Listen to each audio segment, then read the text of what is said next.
Hi everyone, it's Danny from Orchid Nature. So today we're going to discuss about an aspect regarding Oncidium orchids that I've just realized, and I think it's going to be very helpful, especially if we have sick Oncidiums. It's just something more to understand regarding Oncidium orchids, and yeah, I hope you find this interesting. Usually when we buy Oncidium orchids or intergeneric orchids, they come with about 2 or 3 pseudobulbs. It would be even better if they would have more pseudobulbs because we would have more chances of actually reviving them if they're sick. But unfortunately we have to do with what we find. Now, have you ever wondered how the roots on an Oncidium orchid actually grow? Well, I've noticed a sort of a pattern. So as you can see, we have a bulb here that doesn't have any leaves, doesn't necessarily look alive, it didn't have a flower spike. Then we have the main pseudobulbs, which actually had a flower spike, and now is producing a new shoot right here. Well, when you're gonna get adjusted to Oncidium orchids, you'll notice something very interesting.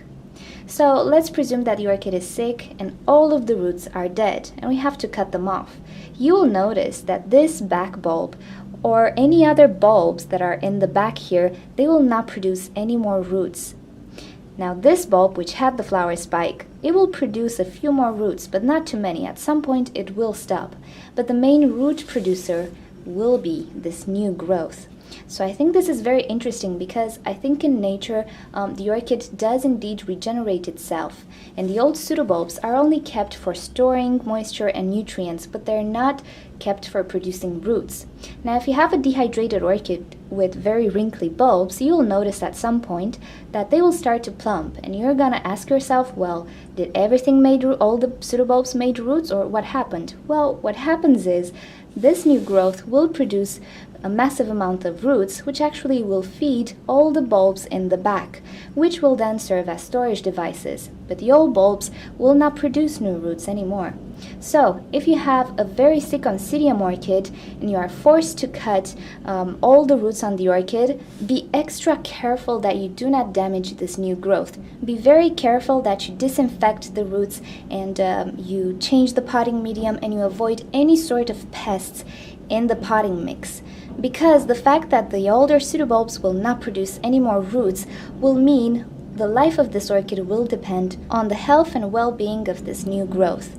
If something happens with the roots of this new growth, all hell will break loose, and think of it logically. The old pseudobulbs cannot store too much energy, and everything will be channeled into feeding this new growth until it will be able to produce new roots. Now, if something happens to the new roots of this growth, then it's not so good for the orchid, because the old bulbs would have spent all their energy, and the new growth will not have any more energy to produce any new roots. The old pseudobulbs will not produce any more roots, and there you go, in no time you will have a dead orchid. So be very, very careful with the well-being of this growth, especially when it's starting to produce roots. Check it very often, see if the roots are developing correctly, if the medium is to his liking, if there are any pests in the medium, because this growth pattern of the Oncidium orchid is a good thing on one side. It just doses energy appropriately and economically, but also it's a downside, because if the roots on this new growth will be damaged, the well-being of the whole orchid will be in peril. Now, the more pseudobulbs you'll have on an Oncidium or intergeneric orchid, the better, because the roots will develop in both directions, and they will actually feed the entire plant, because every pseudobulb is connected with each other. So okay guys, hope you found this useful. It's something that I just noticed with my Oncidiums, but also I think this happens with Callia orchids and Dendrobium orchids as well, mainly with orchids that produce a pseudobulb of a form of another. Okay, if you want to see other videos, don't forget to subscribe to my channel. You can leave me your questions and suggestions in a comment below, and I'll try to answer for you. And you can visit our community, orchidnature.com, and get in touch with us. So I'll see you next time. Bye bye!